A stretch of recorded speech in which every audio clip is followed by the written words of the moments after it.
Hey everybody, happy Friday. The race is going to be on Sunday, but tomorrow I have to check in all of my gear and my gear bags.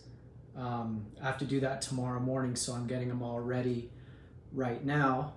And I figured I'd give you an idea of what it looks like to get ready for an Ironman and pack all your stuff up, and what kind of things you need throughout the race. And I just realized that since I started this page, this is the first time that I've done not just a triathlon, but an Ironman. So instead of packing a bunch of different clothes over the course of an ultra marathon, now it's all gear. So that being said, here is all the clothing and gear that's going to be needed, and I'll walk you through it. So the first thing in the morning, a triathlon is swim, bike, run, in that order. So first thing in the morning, I have my morning clothes bag, and Ironman is really good about giving bags for each and every step, and the logistics of putting on an Ironman is insane, and they do a really good job. They have tons of volunteers, and it is organized like you wouldn't believe. So that's how they break it all down into these bags. So my morning clothes bag, I'll either be wearing or putting in that bag. I've got my kit, top and bottom. And this video is going to help me sort through my ADD and anxiety by being a double check for me too. So I'll have my kit on. Masks are necessary on the bus up to the swim. The way the swim works, it's called a point-to-point. There's two kinds of swims in a triathlon. I think there's only two. There's point-to-point, and then there's like, I don't know, a lap swim, if you want to call it. If we were out in a lake or on the ocean, we would do out and back, that kind of thing. But this is a point-to-point, so we're on a river. So we're going to start, I don't know if it's north or south. I can actually show the map when I go back down to Ironman Village. So the transition area is the main area where we transition between swimming, biking, and running. That's our base camp. That's where everything is concentrated. That's where all the gear is, the spectators and all that stuff. So in the morning, we're going to meet at transition, and we're going to load up into a bus and drive 2.4 miles up the road to where we get into the water. And I got on that little tangent because masks are mandatory on the bus. I'll be wearing my swim cap, or at least I'll have it on me. Swim caps, I think they're mainly for visibility, but I don't know, if you care about getting your hair wet, it's going to get wet anyway, I think. But anyway, I think it's mostly for visibility and marking. That's my bib number for Ironman, 820. I'm going to have my goggles. If you are a triathlete or you're thinking about getting into triathlon, get polarized tinted goggles. They're a life changer. I've tried regular non-tinted and it gets too bright. I've tried lots of different glasses or goggles, but polarized and tinted makes swimming so much better, especially in the morning and in the evening. Most of these triathlons are first thing in the morning, so that sun comes up, and if you have to look east, it's blinding. Okay, and then I'll have my timing chip. And everybody that wants to follow me on the app, on the Ironman app, this is what you're going to be following. It's a little timing chip. I don't think it's GPS. I think it's only activated by timing mats. So whenever we cross the timing mat to get in the water, you'll get an alert that says Mitch Miller started swim at Ironman Chattanooga. I don't think there's any time traps along the swim. So when I get out, there's probably a timing mat on the stairs to get out. So you'll see a notification that says Mitch Miller completed swim at Ironman Chattanooga, and it'll give the time. So that's the timing chip that I'll have around my ankle. Another word of advice for triathletes: whenever we get these timing chips and you go to the check-in and they have those boxes of all these safety pins for your running bib, grab a couple extra. And these are, get it in the sun. These are Velcro, but if you strap this around your ankle, get it all the way where you want it, snug and fitting good, grab 2 of these safety pins and put it right through the Velcro, right through here. Put 2 of those in the Velcro and this thing will never come off. So triathlons are full of little tips and tricks, and there's all sorts of stuff that can go wrong. So any kind of little hacks always make you feel just a little bit better. So remember that if you do triathlons or any kind of swim. And might be kind of chilly. So I'm bringing my Ocala Triathletes hoodie. Love you guys. By the way, the weather here in Chattanooga is amazing. It's been getting down. Last night it got down to 50 degrees. I don't think it's going to get that cool again tonight or the night before the race, but it's going to be like low 60s. And on race day, the high is like 78, 79, maybe 80. It's going to be perfect. I'm really excited about that. So I got all that stuff. I'm going to go in the water, and then I come out. I'm going to run over to grab my bike bag. And they have us number all of our bags because we don't have to find them. The volunteers lay everything out in numerical order, and when they see you coming out of the water, they look at that number on your swim cap or the body marking that we put on with permanent markers, and then they run and grab those bags.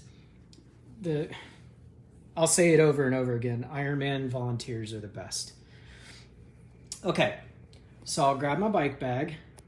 I got my gels, got my towel because I'm going to be wet and I'm going to be trying to put on socks and all that stuff, so I'm going to dry off. Got my helmet. Got my matching shades. By the way, they match my kit and my gloves. They used to match my Hoka's, but Hoka doesn't make that yellow and blue colorway anymore in my size. Okay, so anyway, put on my helmet. I got Rosie here with me like always. Got some socks and my cleats. These are my bike cleats. They're just a simple Velcro strap because they're made for triathlon. Strictly cycling cleats, they'll have a lacing system or something like that, but these are made to go on quick. They got finger loops, so you can actually affix them to the pedals. And what a lot of us do is called a flying start. We'll clip the cleats into the pedals, not on our feet, and then we'll just run, because you have to wait till a certain line before you can mount your bike. So as you're going through transition, you're running with your bike, and you can't do that with cleats on, or else you end up doing that. breaking them all off. So we do a flying start where the pedals are clipped in, or the cleats are clipped into the pedals, and we run with our bike. And when we get across the line where we can mount on our bike, we just get on and put your feet on top of the cleats and just start pedaling. And once you get up to speed, kind of get away from the crowd, get into a comfortable space, you can just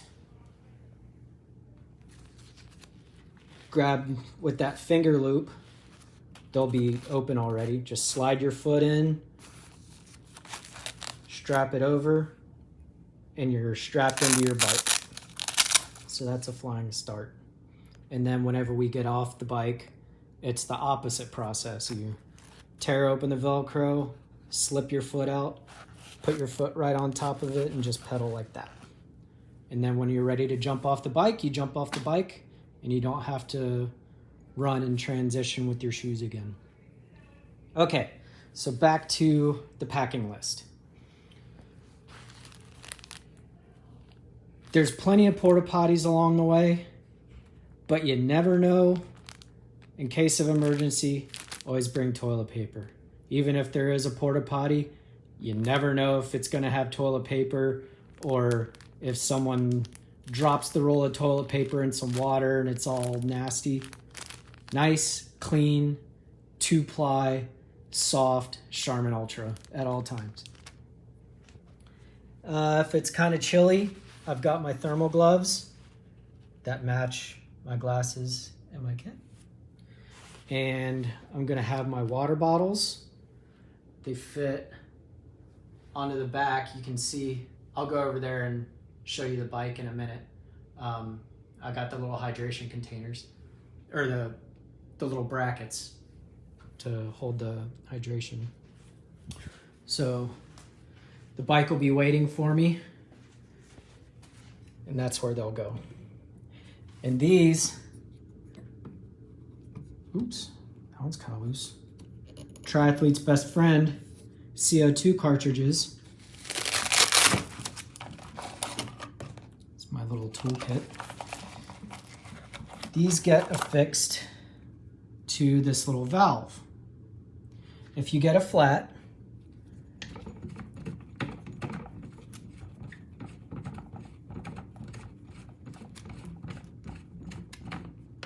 you just thread this valve onto this cylinder. Focus. And then the nozzle will thread on to the tire stem. And after you switch out your bad inner tube, you just blow it up with that. Each one of these is good for like 1 plus a little bit extra of a fill up. And after my experience with Ironman Florida, where I had to change out 2 tubes, and each one of those got flat a couple times. So I say I got 4 flat tires on Ironman Florida. I did get 4 flat tires on Ironman Florida. And the only way I finished is because someone was nice enough to pull aside and help me out. Took time out of his ride to help me out. He gave me a canister and his own spare inner tube, which I also have one of those right here. So I over-prepare, or I try to over-prepare for everything. And that's my bike setup.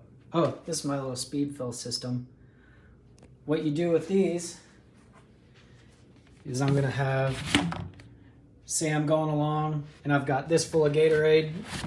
Instead of reaching back, drinking it, and fumbling around with it and putting it back every time I want to drink, I just pop the top, squirt right in there, and while I'm pedaling, I can just fill that up as I go.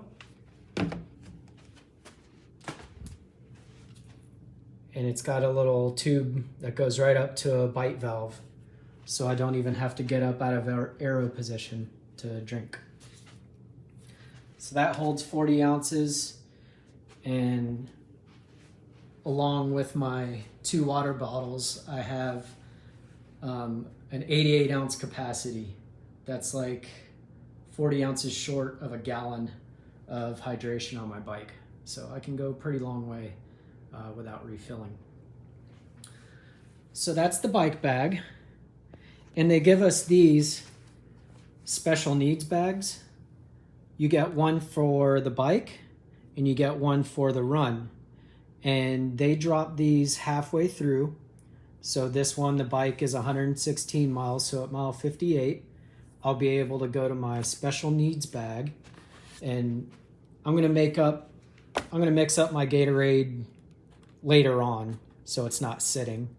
And I'm gonna make up my little bags of snacks later on. But I'm gonna have some more gels. I'm gonna have like a gallon or almost a gallon of Gatorade that I can refill up everything. They have aid stops along the way with Gatorade and water. I think there's at least a dozen of them on the bike. But just in case something goes wrong, plus for social distancing, I'd rather just be self-sustaining. So I'm gonna make little bags of some mixed nuts. Saltines, I've found that they're my best friend on Ironman. It's really simple, but it's carbs, it's salt, it's not sweet. It's a break from these sweet gels. And it kind of soaks up everything. I really like them.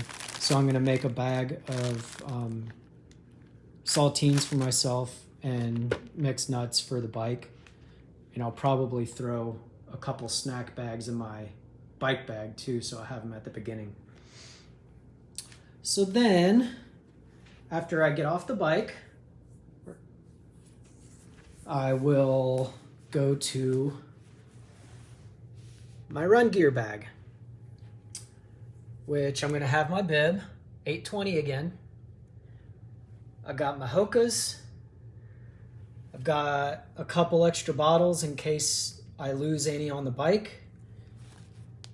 I'll be repping my Ocala triathletes with my visor. And I've got my my hydration pack that I love. And I got my superhero cape. And they were nice enough to give us these cooling towels, so they're gonna give me free gear. I'm gonna use it.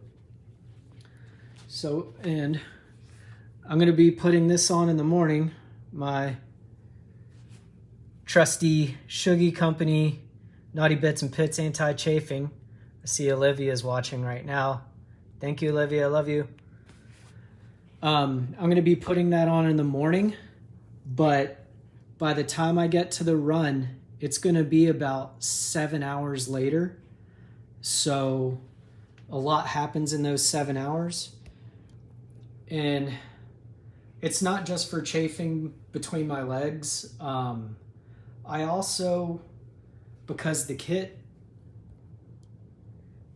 a 2-piece, so there's a waistband, and I always get this weird rubbing on the waistband on my back, and right under my arms, right here, is where the sleeves cut off, because I prefer a sleeveless kit. So by the time I get to running, that's a hot spot, real bad hot spot. So I'm gonna have that Naughty Bits in my run bag so I can throw some of that on before I get out there. There's not much I can do other than that because I'm not gonna be changing outfits. It's not like my ultras where I'm running for 30 something hours and I'm changing outfits. This is throw on the kit in the morning, take it off at night.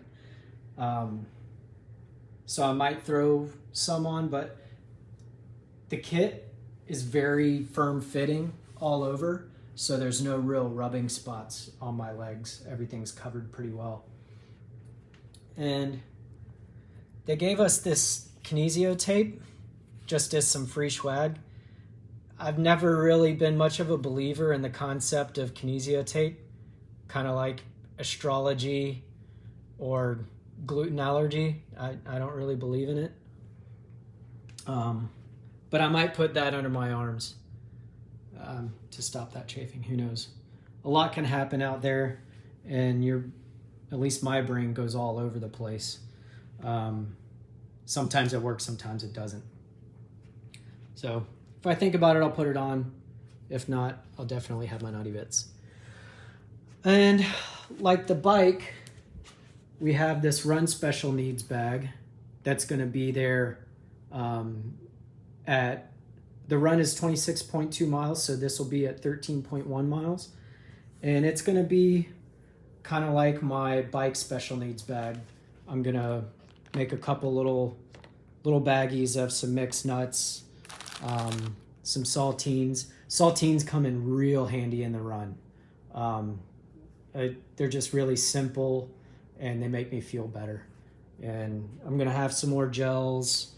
I'm going to have another gallon of Gatorade mixed up, and probably throw in some candy corn and candy pumpkins.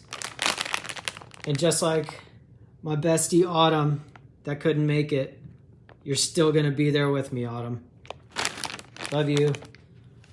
So I have some sweets, and then after I go to this special needs bag, it'll be 13.1 miles for the second half of the run, and then I'll be done.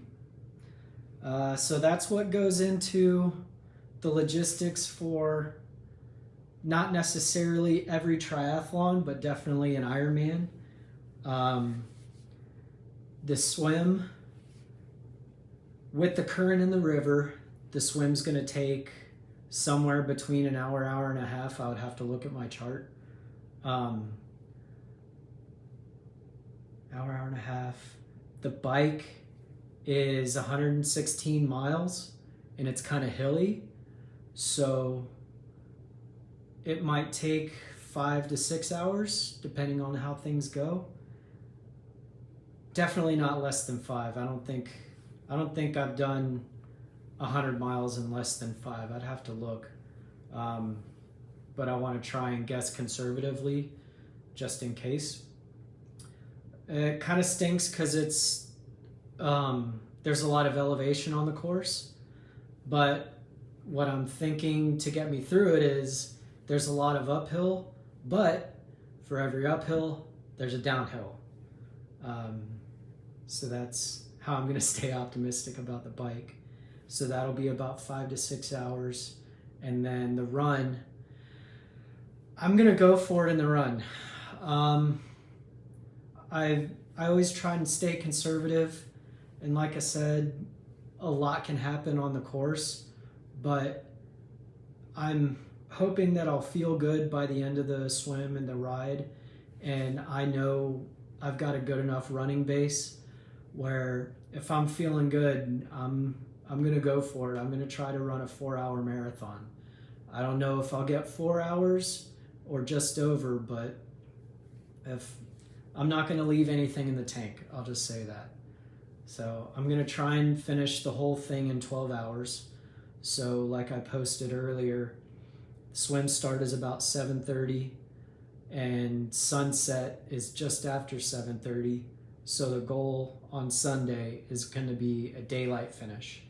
If you're watching on Facebook, on Ironman's page, they're going to have a Facebook Live going on the finish line. And I'm hoping that everybody sees me cross it while the sun is still up. So that's the goal. It's kind of a big goal, but I'm done just kind of dancing around and being conservative all the time. I'm really excited, and I've been waiting a long time to do this race in particular. So I'm not going to leave anything in the tank, and I'm going to go for it. And it'll be nice to do a race that only has one sunrise. Other than that, that's pretty much it. After the race, I'm going to grab my gear, go back to the hotel, hopefully shower up and do like all the rest of the athletes that finish early, and go back down to the finish line and cheer on everybody else that's crossing. There's a lot of people that finish later on at night. The cutoff is around midnight, but there's people finishing all the way to the very end, and if you've crossed that finish line, you know how important it is, and how uplifting it is to get cheered on by all those athletes that have finished it already and stayed behind to still cheer you on. So I'm gonna, as long as I'm feeling up for it, I'm gonna return that favor and go down to the finish line after. So other than that, there's nothing else really to go over. I'm gonna pack up all my bags, and it's, I just got a notification, I can't read the time. It's probably not too far off. They're gonna have opening ceremonies down at Ironman Village, so I might go down there, and I'll keep everybody posted.